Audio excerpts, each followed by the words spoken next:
Lucas capítulo 2, verso 41 aos 52, que a gente vai ler aí. Segundo domingo, né? Segundo domingo, perdão, gente.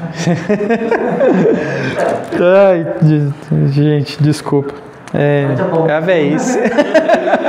Não, é só para sincronizar o áudio aí. O vídeo depois corta lá. Esquece isso aí.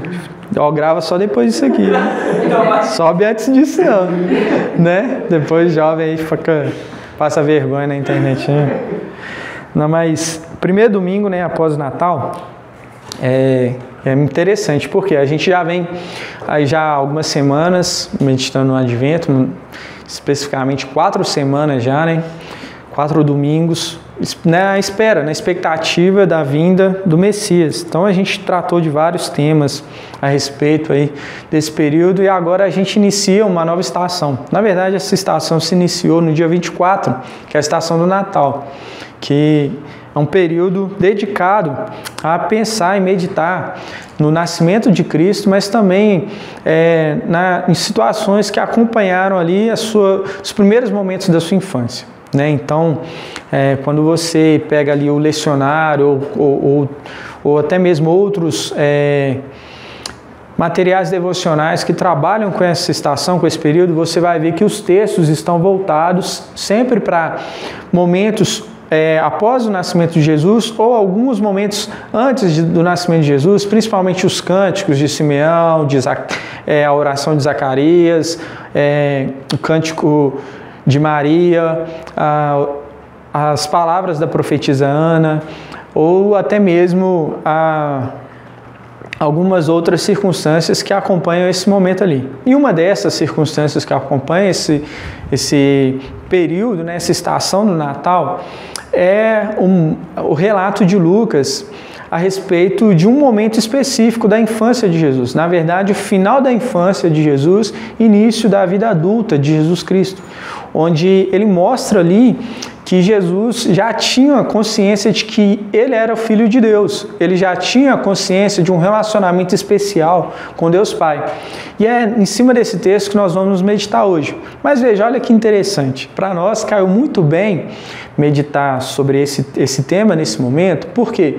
Porque nessa semana, além de celebrar o nascimento do nosso Senhor Jesus, nós tivemos o nascimento do Lucas, o filho do nosso pastor Tiago.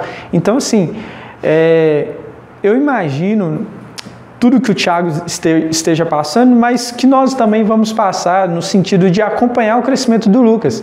Porque, querendo ou não, quando vocês virem o Lucas, ou até mesmo antes mesmo de verem o Lucas, vocês vão começar a pensar.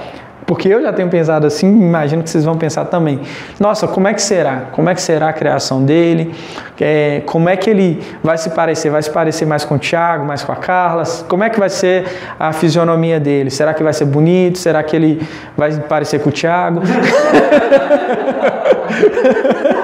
Corta isso aí.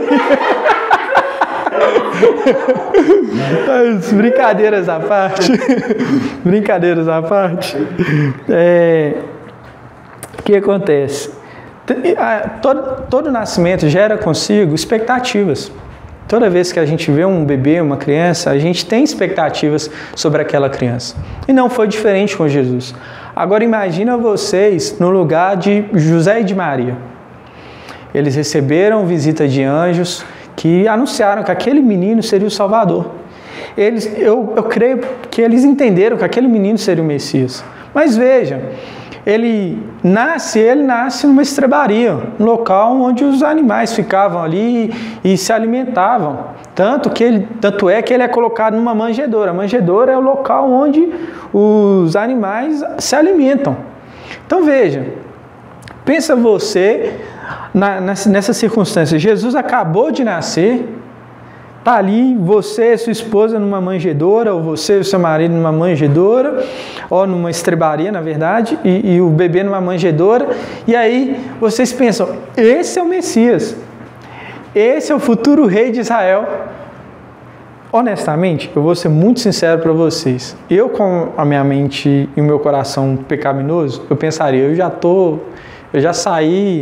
ele já saiu perdendo nessa corrida, porque como ele pode ser o rei de Israel, Salvador do nosso povo, se ele nasce num lugar inóspito, né? Um lugar que não é propício para o nascimento de uma criança. Eu, como pai, às vezes eu ficaria com essa neura, né? Com esse pensamento assim. Mas veja, o que a gente vai ver, né, no texto hoje, e que Lucas faz uma questão assim, é muita questão de deixar evidente, é que Deus escolheu perfeitamente os pais de Jesus. Deus escolheu perfeitamente a quem enviar aquela criança. Era necessário que Jesus nascesse de Maria, sim, da Virgem Maria, uma jovem abençoada, agraciada por Deus, escolhida por Deus para receber o Messias, mas que ele fosse criado por ela e por José. Pessoas que nós vamos ver aqui ao longo do texto que são piedosas, fiéis ao Senhor e fiéis à sua palavra, fiéis àquilo que Deus tem reservado para eles, reservado como função para eles também.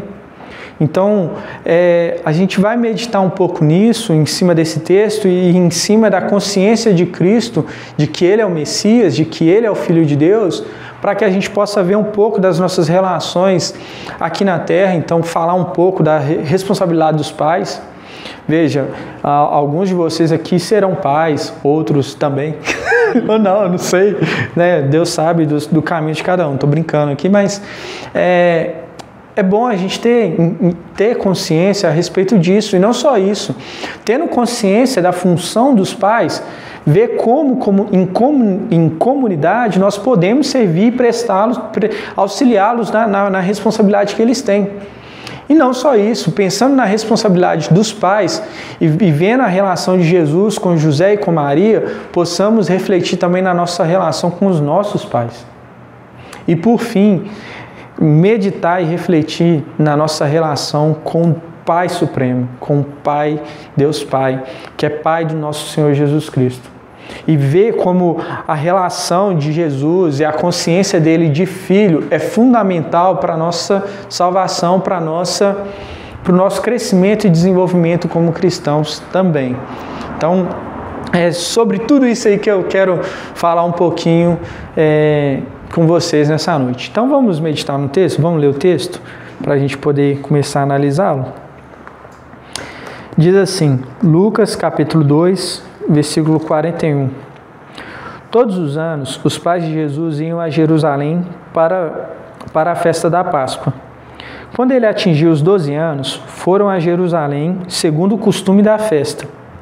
Terminados os dias da festa, ao regressarem, o menino Jesus ficou em Jerusalém, sem que os pais dele o soubessem. Pensando, porém, que ele estava entre os companheiros de viagem, andaram o dia inteiro e então começaram a procurá-lo entre os parentes e os conhecidos. E como não o encontraram, voltaram a Jerusalém à procura. 3 dias depois, o acharam no templo, assentado no meio dos doutores, ouvindo-os e fazendo-lhes perguntas. E todos os que ouviam o menino se admiravam muito da sua inteligência e das suas respostas. Logo que os pais ouviram, ficaram maravilhados. E a sua mãe lhe disse: Filho, por que você fez isso conosco? Seu pai e eu estávamos aflitos à sua procura. Ele respondeu: Por que me procuravam? Não sabiam que eu tinha de estar na casa de meu pai? Não compreenderam, porém, as palavras que lhe disse. E voltou com eles para Nazaré e era submisso a eles.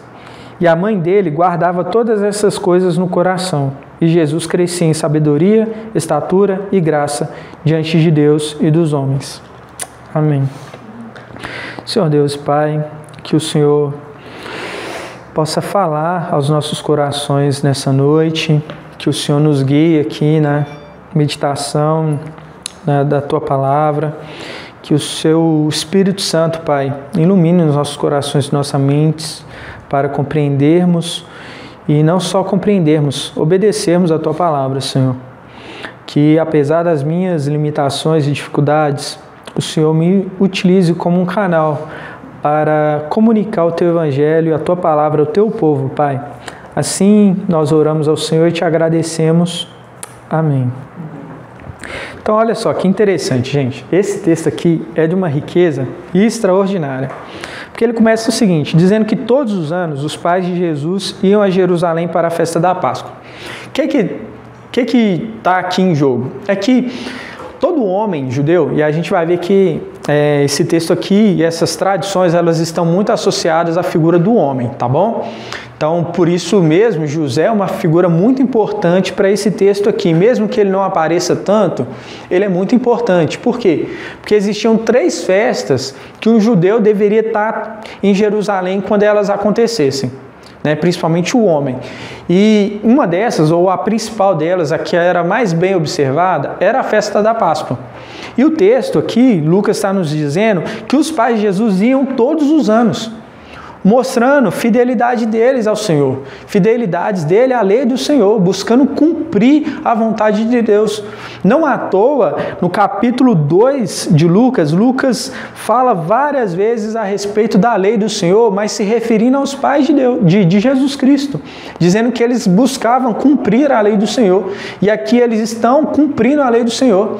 E veja, muito provavelmente Jesus, se foi com eles em alguma dessas ocasiões, foi 1 ou 2 vezes, porque não era costume levar muitas crianças, ou levar as crianças frequentemente. Mas existia um momento em que era obrigatório você levar a criança. E aí, que momento é esse? É esse momento aqui em que Jesus está, quando a criança tinha 12 anos, entre 11 e 12 anos. Por quê? Porque quando ela chegava nessa idade, ela iniciava um processo que eles chamavam de bar mitzvah, que ia culminar numa cerimônia, quando eles completassem 13 anos, onde essa criança já deixaria de ser uma criança e seria tratada como um adulto no meio da comunidade. Não à toa, não sei se vocês sabem, José e Maria, quando eles casam, eles tinham ali em volta dos seus 16, 15, 16 anos. Maria provavelmente tinha 14, 15 anos, mas era já tratada como uma mulher adulta.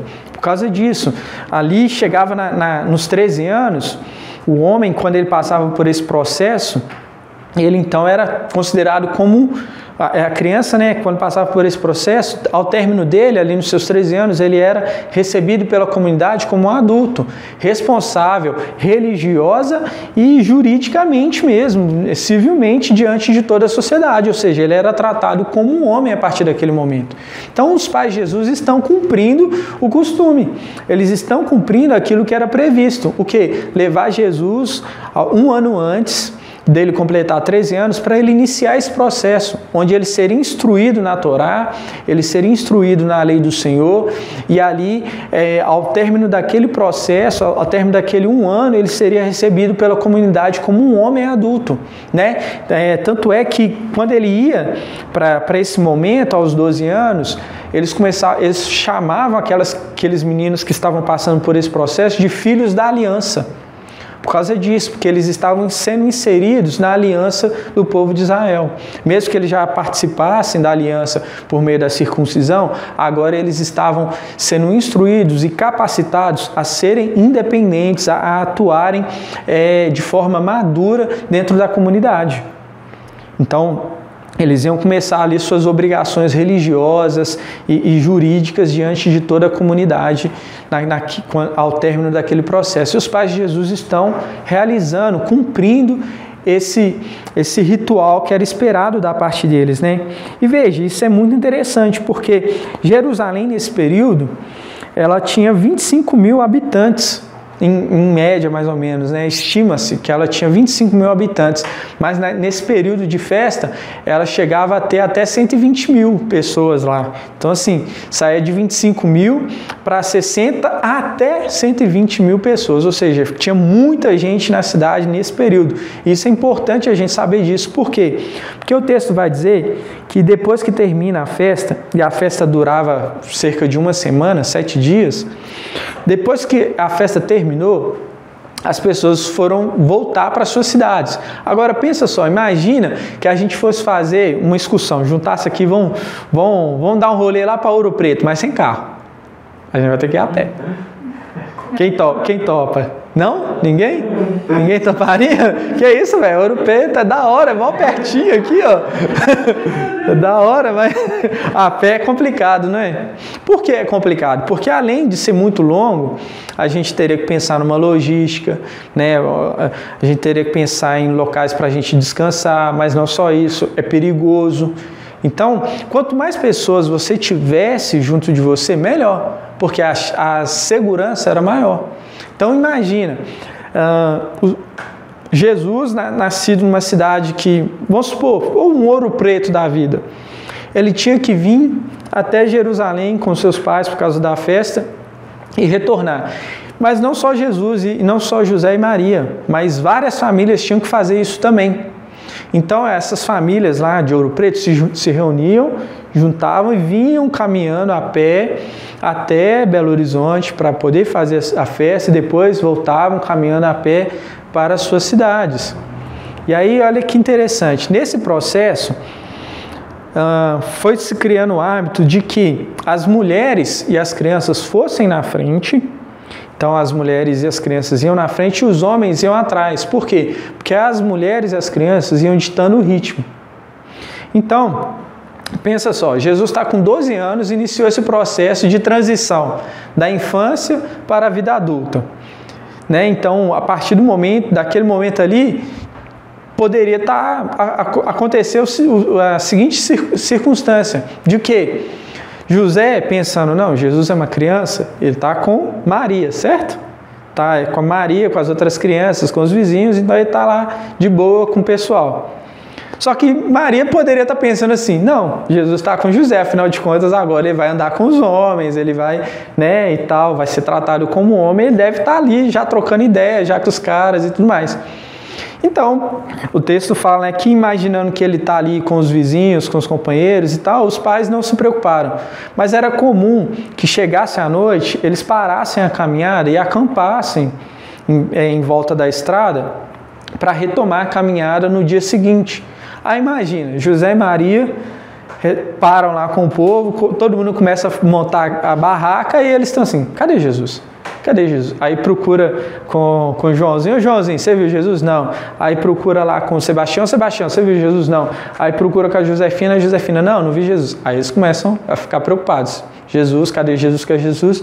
Percebem que Jesus não está no meio da caravana, no meio daquela multidão que estava com eles. Então, eles resolvem retornar para Jerusalém. Aí o texto fala que depois de 3 dias, eles encontraram Jesus.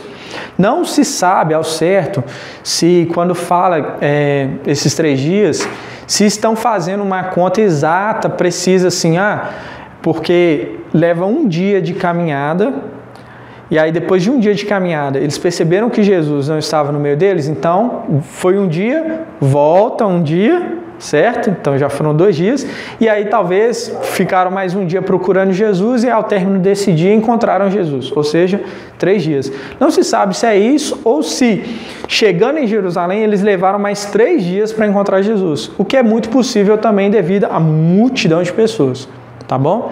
Mas tem essas possibilidades aí. O que de fato se sabe é que eles levaram alguns dias para encontrarem Jesus, e eles encontram Jesus em um local muito específico, que é no templo.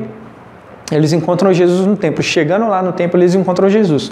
Mas veja, quando fala que encontraram Jesus no templo, não é nessa sala, numa sala como essa aqui, onde estavam reunidos fazendo culto. Não, eram nas câmaras que ficavam ao redor do templo.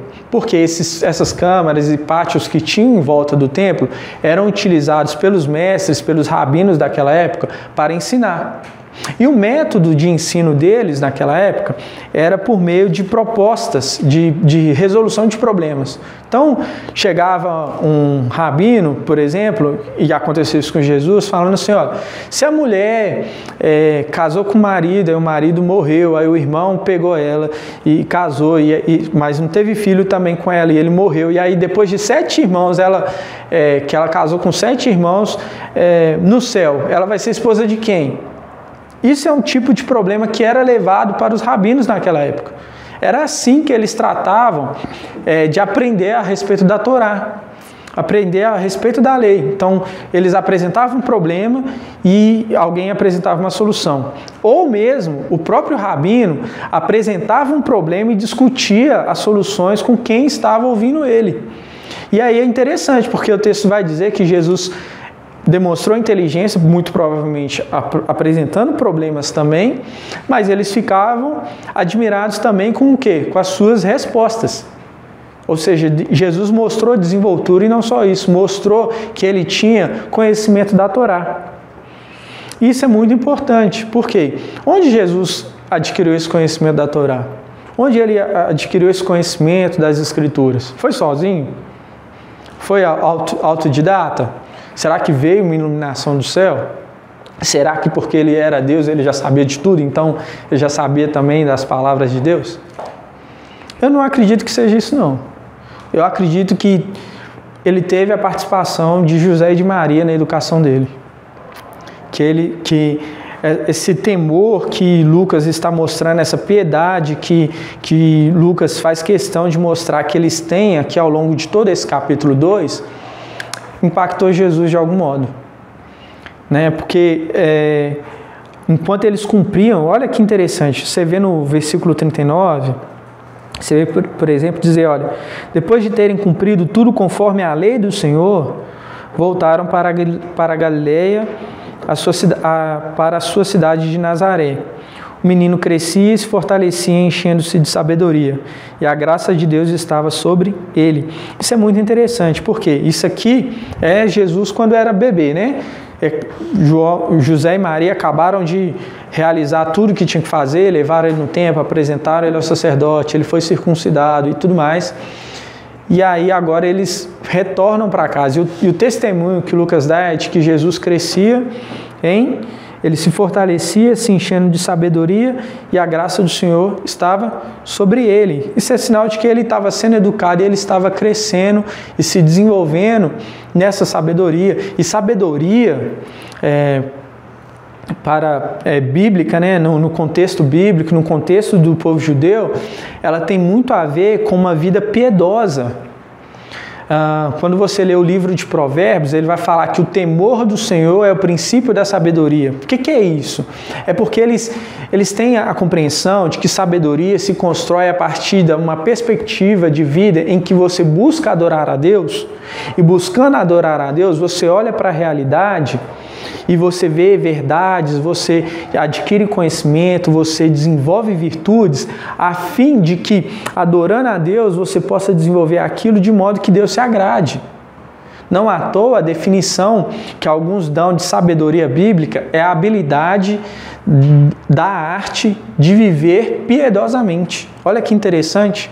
Então seria a ideia de você não só desenvolver conhecimento científico, tecnológico, né, não só desenvolver conteúdo para a internet, coisas do tipo assim, mas também desenvolver uma virtude, ser uma pessoa virtuosa, de modo que tudo o que você faz manifesta de algum modo a sua piedade, a sua devoção a Deus, sua busca por agradar a Deus. Então isso é um viver sábio. Então isso indica que Jesus vinha sendo introduzido na prática religiosa já há mais tempo. E quando a gente olha para esse texto aqui, falando que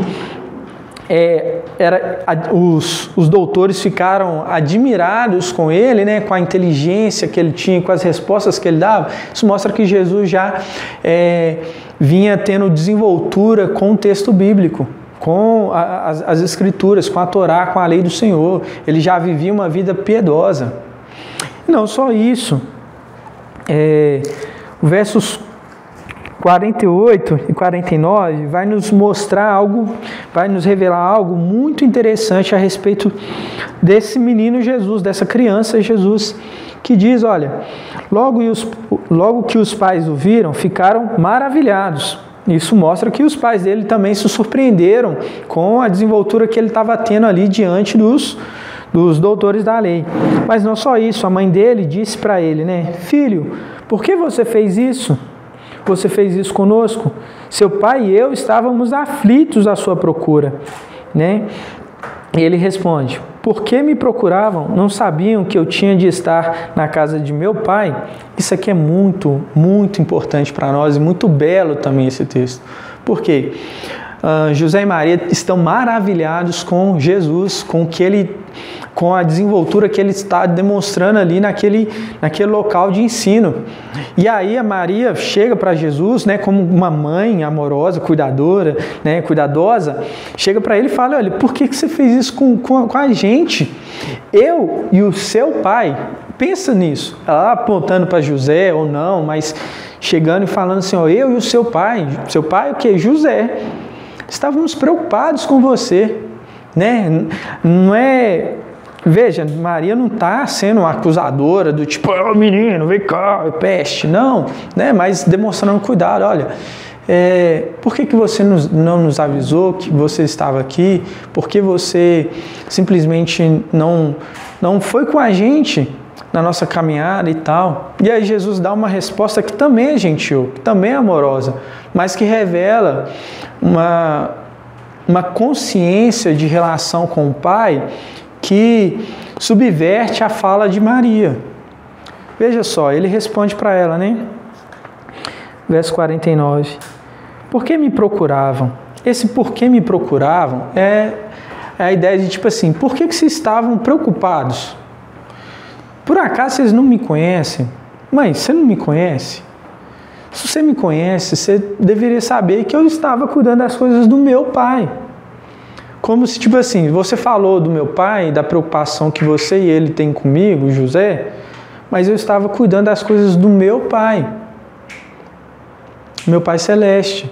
Ou seja, essa relação é importante, mas mais importante do que essa relação é a relação que eu tenho com ele e as responsabilidades que essa relação com ele me trazem. E é interessante porque o texto original, ele não fala sobre casa do meu pai. O texto original, ele fala sobre a ideia de, olha, vocês não sabem que eu deveria estar cuidando das coisas do meu pai? Ou seja, esse senso de responsabilidade para as coisas de Deus. Né? E é muito interessante porque a resposta de Jesus falar meu pai, hoje é muito fácil a gente chamar Deus de pai. Hoje é muito comum para a nossa sociedade. A gente chama Deus de pai, de amigo, a gente né, chama ele de um monte de coisa. Alguns até de namorado. Acontece. Mas, naquele tempo, eles tinham um zelo para se referir a Deus. E não era comum um judeu, e principalmente uma criança, se referir a Deus chamando ele de pai. Então, quando Jesus faz essa afirmação, não é de se espantar que Maria e José não entendam, né? Olha lá, verso 50 diz, ó, não compreenderam, porém, as palavras que lhes disse. Eles não compreenderam. Como assim? Pai? Não. Mas é interessante que Maria tem uma reação, né? O verso 51 diz aí que ela guardou essas palavras no coração. E é muito interessante porque Lucas, por 3 momentos, fala desse aspecto de Maria. Que você vai ver isso aí no capítulo 1, verso 29, se você quiser conferir. No capítulo 2, verso 19 também você vai ver isso. E agora no verso 51. Que é o quê? Maria não entendendo, ela se cala e fica refletindo sobre a situação. O anjo vem falando, olha, bem-aventurada você, agraciada e tal. E ela fica assim, não estou entendendo, mas beleza, vou guardar isso aí, vou refletir sobre isso que ele está falando. Deixa eu prestar atenção no que ele está falando. Com uma postura o quê? Humilde. Imagina você como pai, como mãe. Você ficou 3 dias procurando seu filho. Aí quando você encontra ele fala assim, ó, vocês não deveriam estar preocupados. Por um acaso vocês não sabem que eu deveria estar cuidando das coisas do meu pai? Ou, ser muito honesto para você. Eu dou um cascudo no moleque. Sou seu pai, moleque? Cuidando das coisas do seu pai. Eu sou seu pai, moleque? Você vai. E tal. Mas veja, o texto diz que eles não compreenderam, mas Maria ficou refletindo, guardando essas coisas no coração, né? Tendo essa postura humilde, né? E como o texto também não diz que José criou algum problema, alguma polêmica com relação a isso, acredito eu que sim, José também manteve essa postura, porque ele teve essa postura diante do anjo. Não estou entendendo, mas vamos recolher e pensar nisso aí, meditar, guardar isso no nosso coração e ver o que vai acontecer daqui em diante, né? Então, essa postura humilde de Maria, e que eu acredito que acompanhava José também, dos pais de Jesus, né? Diz muito sobre como a gente também deve se portar diante de nossos filhos aí. E aí, e também ver, né, a postura de Jesus. Por quê? Mesmo ele dando essa resposta para eles, falando, olha, vocês não deveriam saber que eu estava cuidando das coisas do meu Pai? Jesus, ele mantém uma postura humilde também diante de José e de Maria. Porque a afirmação que ele acabou de fazer é uma afirmação, como vou dizer, espantosa. Uma criança afirmando que Deus é o pai dele, ela é doida, ou ela não sabe o que ela está falando, ou realmente alguma coisa muito forte aconteceu para ela estar afirmando isso. Quem ensinou isso para ele? Que ele é o Filho de Deus. Quem ensinou isso para ele? Né? Mas veja, mesmo Jesus tendo consciência disso, de que ele tinha responsabilidade para com o Pai, que ele deveria cuidar das coisas do Pai, ele ainda se submete a José e Maria. O texto diz que ele era submisso aos seus pais e obedece eles e volta com eles para casa. E é interessante porque esse é o último relato sobre a infância de Jesus. A gente não tem um relato dele voltando lá aos 13 anos e fazendo bar mitzvah dele. Não. Lucas daqui, ele sai e vai relatar sobre João Batista, a mensagem de João Batista e Jesus aparecendo para ser batizado. Mas Jesus já tinha essa consciência de que ele era o Filho de Deus. Mas a consciência dele, de que ele era o Filho de Deus e que ele deveria estar cuidando das coisas do Pai dele, não fez ele desprezar os pais que ele tinha. E isso nos comunica muito sobre a nossa relação com os nossos pais. Porque às vezes a gente despreza mesmo os nossos pais, às vezes até por uma arrogância teológica, tipo, eu conheço mais de Bíblia do que meu pai, do que a minha mãe, e a gente, né, se exalta e tal, e a gente vai ver um pouco mais sobre isso mais para frente. Mas veja, Jesus, mesmo tendo consciência de que ele era o Filho de Deus, ele se manteve submisso, muito provavelmente porque ele era conhecido como o filho de José, o carpinteiro. Depois desse episódio, ele foi aprender a profissão do pai dele, se submetendo e cuidando das coisas da família dele.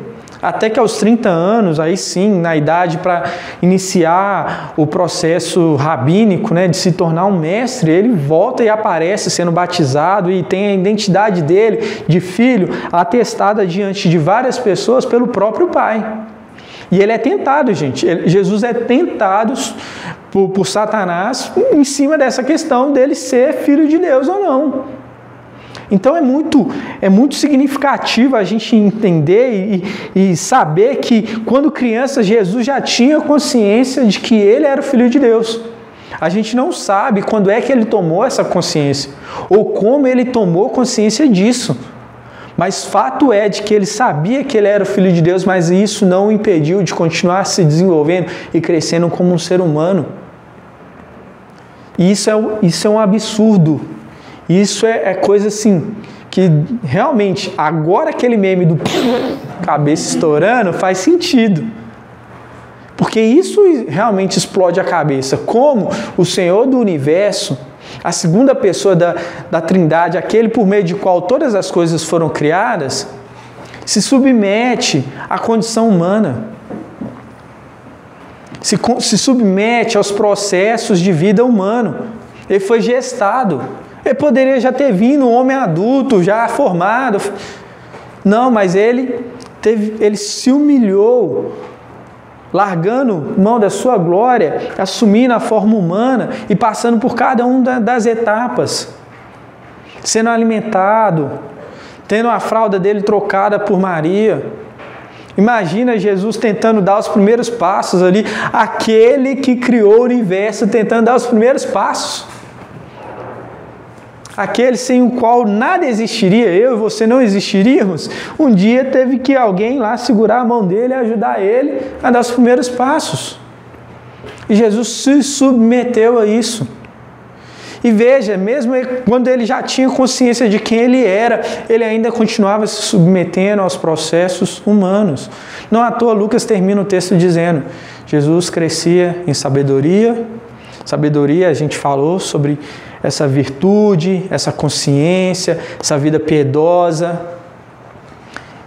Em estatura, era está se referindo ao crescimento físico mesmo.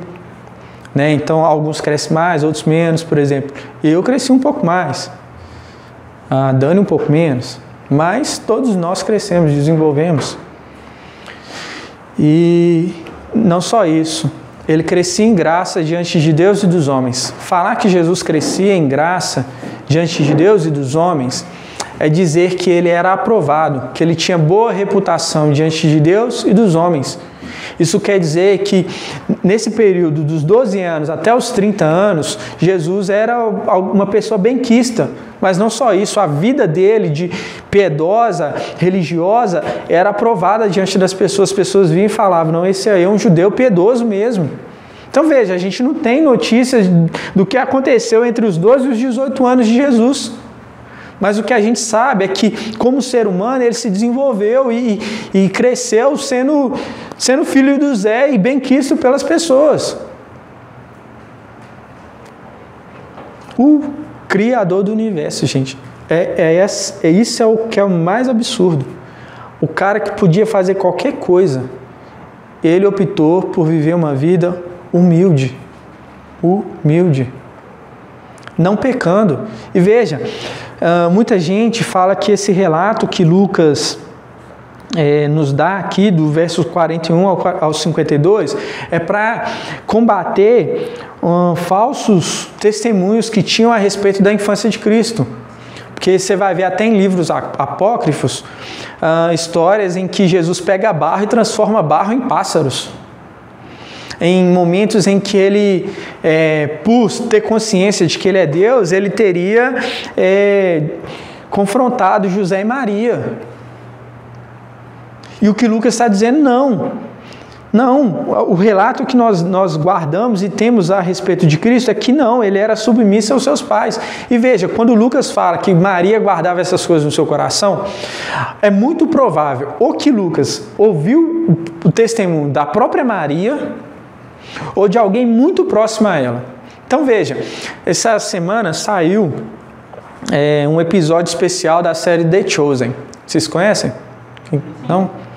Alguns conhecem, outros não, né? The Chosen é uma série que narra momentos da história de Jesus. Então ela tenta reproduzir algumas circunstâncias, algumas experiências que Jesus viveu e tal, segundo os evangelhos. Então tem coisa lá que está nos evangelhos, tem coisa que eles pegaram de livros apócrifos, tem coisas que eles já usaram da criatividade deles para preencher, mas nesse episódio que saiu especial,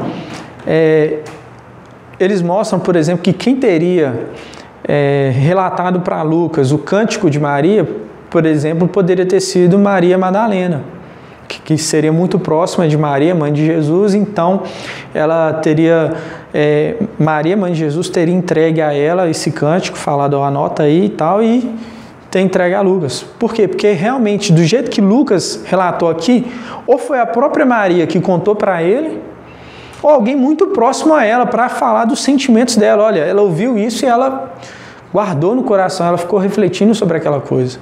Então, se isso é verdade, se esse relato aqui é verdadeiro, então a gente tem aqui várias coisas que a gente poderia aplicar e pensar para as nossas vidas. Mas a primeira que eu gostaria de tratar, e eu vou tratar só de 3 coisas aqui, a primeira que eu gostaria de tratar é a respeito da relação dos pais com os filhos, a responsabilidade dos pais para com seus filhos. Bom, os pais são os responsáveis por apresentar os filhos a Deus. Essa é a responsabilidade dos pais. Veja, José e Maria, cumprindo o que a lei previa, pegaram o menino, levaram no templo, circuncidaram o menino, apresentaram ele lá para o sacerdote, tal, como a lei devia. Mas não só isso. Quando chegou o momento oportuno, introduziram ele na comunidade. E veja, Jesus já demonstrava desenvoltura. É sinal de que na casa deles, José e Maria cumpriam aquilo que Moisés convocou o povo a fazer. Em Deuteronômio 6, por exemplo, o capítulo do verso 4 ali em diante, né? Que é o quê? Inculcar as palavras de Deus nos filhos. Porque Deuteronômio vai dizer isso, né? Ouve, ó Israel, o Senhor nosso Deus é o único Senhor. As palavras que eu te digo hoje, você guardará ela no coração. E você amará o Senhor teu Deus com todo o seu coração, com toda a sua alma, com toda a sua força. Essas palavras que eu te digo, você vai inculcar no seu filho. Você vai falar com ele ao levantar, ao se deitar, no meio do caminho. Você vai escrever elas no braço, na testa. Você vai... A ideia era essa, de inculcar na cabeça dos filhos as leis do Senhor, o amor a Deus. Então eu creio sim que José e Maria foram responsáveis por apresentar as Escrituras a Jesus, e a sua fidelidade, a sua piedade propiciaram os momentos para que Jesus vivesse essas situações e a gente tivesse, por exemplo, esse relato aqui, de que já na infância Jesus entendia que ele era o Filho de Deus. Então veja, tem um texto que eu já venho conversando com algumas pessoas sobre ele, que ele é muito mal compreendido, muito mal aplicado por vários motivos, e eu quero listar uns e trazer isso aqui para nós, que é o Provérbios capítulo 22, verso 6, que diz o seguinte: ensine a criança no caminho que deve andar, e ainda quando for velho, não se desviará dele. Quem já ouviu esse versículo aqui? Todo mundo, né? Mas que normalmente, em que contexto você ouve? Ou é alguém repreendendo um pai ou uma mãe, falando assim, ó, tá vendo? Por que o filho de fulano tá lá nas drogas, na bebida, na balada e tudo mais? Por quê? Porque o pai não levou na igreja. Mas se tivesse levado, lá, não estaria assim. Só que aí já tem o caso da gente ver assim, o pai levou o filho na igreja. Levou. Mas o menino ficou louco da vida e tudo mais, acredita que a terra é plana. Entendeu? E vai. E tá aí. E aí fala, não, mas aí o pai se sente culpado. Por quê? Não, eu não trouxe o meu filho para a igreja, eu não fiz isso, eu não fiz aquilo. E como é que ele se perdeu? Como é que ele não crê em Jesus? É porque... Normalmente, quando as pessoas se referem e pensam nesse texto, pensam nele como uma promessa, mas ele não é uma promessa. Ele é uma apresentação de uma regra geral. É como se fosse um bom conselho. Tipo assim, olha, você deve gastar menos do que você ganha. Isso é um bom conselho. Mas agora, quer dizer que se você fizer isso vai dar tudo certo, você vai ficar rico? Não, mas é um bom conselho. Entende? Então, a gente deve entender isso como uma regra geral. Olha, o que a gente percebe é que se você fizer desse modo, a criança vai, quando ela ficar velha, ela vai chegar em tal vai cumprir o caminho dela, ela não vai sair do caminho dela. Beleza. Só que não é o texto, ele tem várias nuances. Por exemplo, ensine poderia ser consagrar ou dedicar.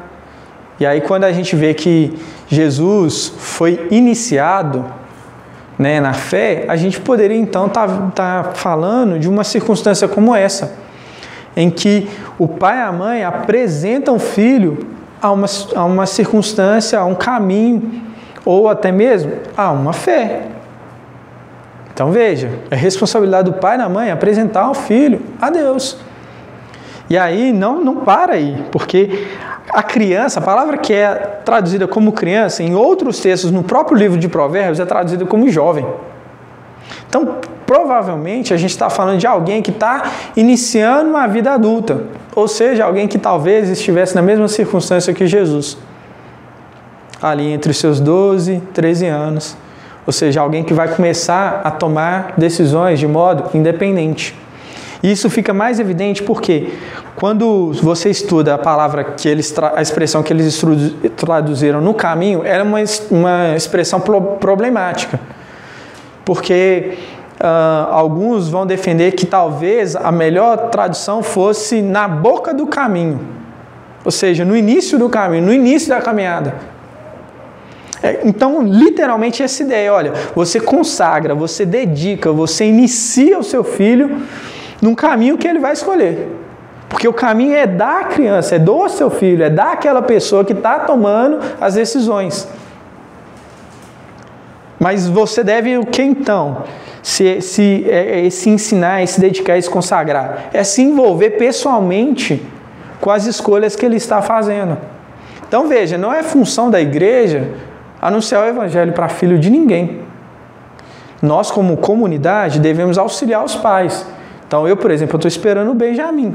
Eu conto com vocês para me auxiliar nessa tarefa, nessa responsabilidade que eu tenho de apresentar o Benjamin para o Senhor Jesus. Mas essa responsabilidade é minha e da minha esposa, é minha e da Samara. Essa é a responsabilidade dos pais, apresentar os filhos a Deus e se envolver no caminho deles, nas escolhas que eles estão fazendo, para que eles possam concluir, chegar e ter êxito no caminho que eles escolherem. Mas veja, esse texto que a gente leu hoje, ele nos aponta também o lado dos filhos. Ele nos fala sobre o lado dos filhos também. Por quê? Porque Jesus, mesmo tendo consciência de que ele é filho de Deus, ele se submeteu aos seus pais terrenos, a José e a Maria. E veja, me é muito interessante que o primeiro mandamento da lista dos 10 mandamentos, que não se refere a Deus, porque veja, os primeiros 4 mandamentos, eles tratam do nosso relacionamento com Deus. Não terás outros deuses diante de mim, não farás imagem de escultura, não usará o nome do Senhor, nosso Deus, em vão, e guardará o dia do Senhor, certo? Todos esses mandamentos falam sobre o nosso relacionamento com Deus. Mas o primeiro relacionamento apontado nos 10 mandamentos, que não é o nosso relacionamento com Deus, é o relacionamento com os nossos pais, porque é o relacionamento mais próximo que a gente tem. É o relacionamento que, por vezes, forma muito o nosso caráter. Muito do que eu sou, muito do que você é reflexo de quem seus pais são. E realmente, às vezes é doloroso, às vezes é triste. Por quê? Porque às vezes essa relação nos traz traumas, nos traz dores, nos traz pecados, nos traz feridas terríveis.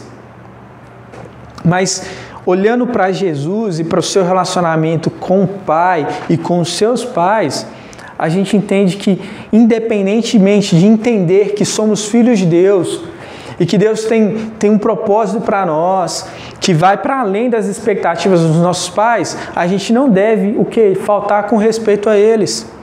Honrar pai e mãe é essa postura de vida que respeita a figura de quem eles são. E não só isso, os judeus entendiam que honrar pai e mãe é na época que eles necessitarem, você ser o socorro deles. Literalmente, se eles precisarem que você sustente eles, você vai lá e sustenta. Porque isso é honrar. Honrar é essa postura de vida que onde eu for, eu vou dar bom testemunho para que eles falem que o filho do Zé é um bom filho. Então é essa postura que Jesus tem diante dos seus pais terrenos, mesmo tendo consciência da sua relação com o Pai. Lógico, óbvio, que Jesus nos deixa uma ponta ali, uma noção, um senso de que essa relação com José e com Maria estava submetida à relação que ele tem com o Pai. Ele fala, olha, por um acaso vocês não sabiam que é responsabilidade minha cuidar das coisas do meu Pai? E realmente todos nós que temos consciência de que fomos feitos filhos de Deus, nós deveríamos ter esse compromisso maior e superior com quem Deus é. Com esse Pai que nos adotou e que nos chama de filho. E que olha para você e para mim e quer ver a imagem e semelhança de Jesus. Então, se Ele deseja ver em você e em mim a imagem e semelhança de Jesus, a nossa postura diante dos nossos pais, mesmo diante das dores e dos sofrimentos que eles possam ter nos causado, é de respeito e honra.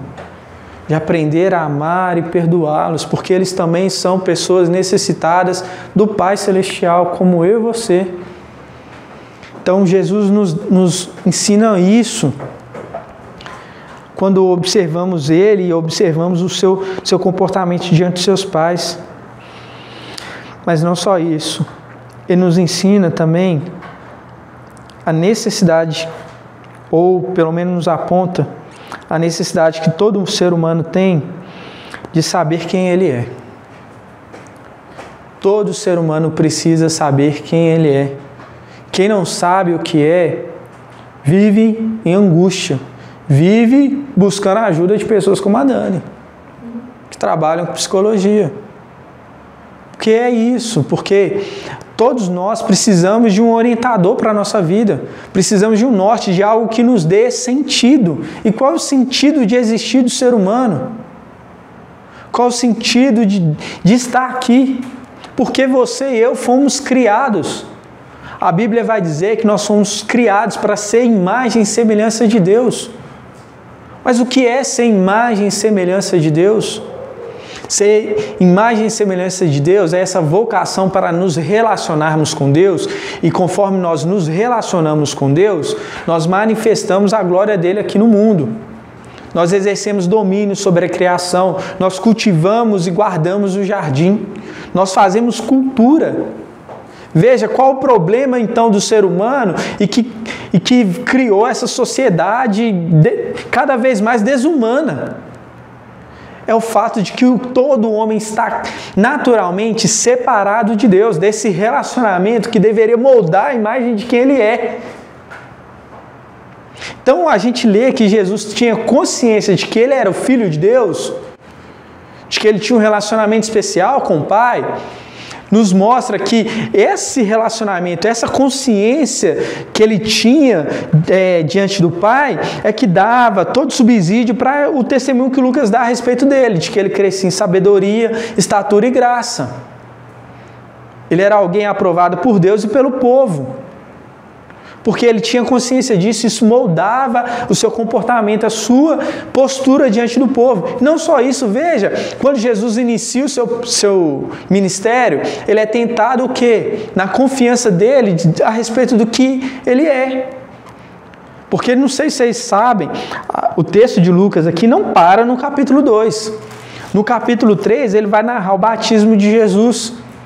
E quando Jesus passa pelo batismo, o texto vai nos relatar que o quê? Vem uma voz do alto dizendo: esse é o meu filho amado em quem eu tenho prazer. Esse é o tipo de ser humano que me agrada. Esse é o tipo de ser humano que eu tenho um relacionamento especial e íntimo com ele, que faz a minha vontade, Jesus Cristo. E aí o texto vai mais adiante, vai dizer que o quê? Jesus é levado pelo Espírito ao deserto para ser tentado no quê? Na sua identidade como filho. Porque se Jesus duvidasse, não cresce que ele é o Filho de Deus, a gente não sabe o que seria de nós, o que seria da humanidade. A gente estaria perdido. Mas ele é tentado nisso e ele vence a tentação de Satanás. Ele vence, ele mostra a sua confiança na palavra que Deus deu a respeito dele, de que ele é o Filho amado de Deus. E não só isso, em todo o seu ministério ele vai apontando que a vontade dele é fazer a vontade do Pai. Que ele estava aqui para o quê? Realizar e trazer glória ao Pai. Que ele almejava ter a glória que um dia ele tinha com o Pai, mas que para isso ele precisava passar por tudo que ele estava passando, para que o Pai fosse glorificado e no final ele fosse glorificado com o Pai. Voltasse a ter essa relação íntima e especial com o Pai. Então veja, quando Deus fala que nós fomos chamados para ser imagem e semelhança de Jesus, ele está dizendo, olha, o ser humano foi feito não para viver no jardim perfeito, porque eu sabia que eles iam pecar. Jesus não é um plano B de Deus. Jesus sempre foi o plano A. Ele sabia que o ser humano pecaria mesmo e que criaria esse tipo de cultura e sociedade que o mal prevalece. Mas veja, ele separou pessoas e preparou todo um caminho para que Jesus viesse e revelasse a glória de Deus e mostrasse para nós o tipo de ser humano que Deus gostaria que nós fôssemos. E aqueles que confiam e creem em Jesus Cristo, eles podem se tornar esse tipo de ser humano. Ser humano semelhante a Jesus, que tem prazer em fazer a vontade do Pai. Ser humano que pode dobrar os seus joelhos, olhar para o céu e falar: Deus Pai. Chamar Deus de Pai, o Criador de Pai, e ter certeza de que tem um relacionamento íntimo com Ele por meio do Espírito Santo. E que não só isso, no final da história vai ser feita em imagem e semelhança de Jesus plenamente. Então quando a gente lê aqui que Jesus tinha consciência de que Ele era Filho de Deus, é porque essa consciência dele é que moldou todo o ministério dele, toda a sua vida. E porque se Jesus não tivesse consciência de que Ele era Filho, não tinha sacrifício. Se não tinha sacrifício, não tinha perdão para mim e para você. Se não tivesse perdão para mim e para você, nós não poderíamos chamar Deus de Pai. Nós não poderíamos ser filhos de Deus. Nós não teríamos esperança para essa vida. A gente poderia falar como Paulo: se não tem ressurreição, se não tem salvação, se não tem relacionamento com Deus, que comamos, bebamos e morremos, porque só resta isso mesmo. Mas não, Deus enviou o seu Filho, e porque Jesus era Filho de Deus e tinha consciência disso, Ele realizou toda a vontade do Pai. E eu e você podemos crer e confiar nisso, e ter certeza que o Pai, assim como providenciou todo o caminho para Cristo, tem providenciado os meios para que você e eu possamos ser cada vez mais a imagem e semelhança de Jesus Cristo. Às vezes a vida é dura, às vezes as coisas não são como a gente deseja, mas você pode ter certeza, meu irmão, Deus tem providenciado tudo para que você possa ser uma pessoa semelhante a Jesus Cristo. Então, o que eu convoco vocês, e aí eu peço que vocês coloquem de pé, é que vocês confiem e creem que Jesus Cristo, aquele que morreu na cruz, ressuscitou ao terceiro dia, é verdadeiramente o Filho de Deus. E porque Ele é Filho de Deus, nós podemos ter certeza de que nós também somos feitos filhos de Deus, por meio do seu sacrifício, por meio do Espírito Santo que habita em nós. Amém?